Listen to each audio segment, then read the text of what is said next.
Icon star Allu Arjun talent గురించి ప్రేక్షకులకు కొత్తగా పరిచయం చేయాల్సిన అవసరం లేదు. బన్నీ నటుడిగా ఎన్నో భారీ విజయాలను సొంతం చేసుకున్నారు.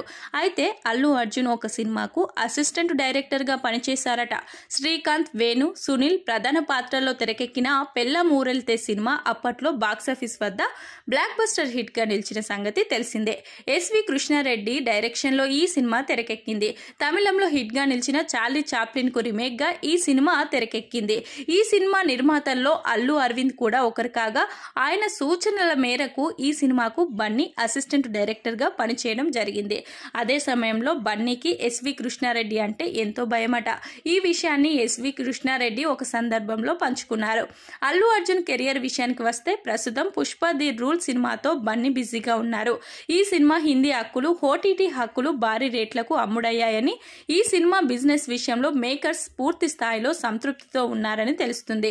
ఈ సినిమా తెలుగు రాష్ట్రాల హక్కులకు సైతం గట్టి పోటీ నెలకొందని తెలుస్తుంది. కొన్ని ఏరియాల్లో మైత్రి నిర్మాతలు సొంతంగా ఈ సినిమాను రిలీజ్ చేసే ఛాన్స్ అయితే ఉందని తెలుస్తుంది. ఇప్పటికే రిలీజ్ డేట్ ఫిక్స్ కావడంతో టార్గెట్ ను రీచ్ కావడానికి మేకర్స్ ఎంతో కష్టపడుతున్నారు. పుష్ప ది రూల్ సినిమా కలెక్షన్ల ఆధారంగా బన్నీ మార్కెట్ గురించి సైతం పూర్తి స్థాయిలో క్లారిటీ వచ్చే ఛాన్స్ అయితే ఉంది.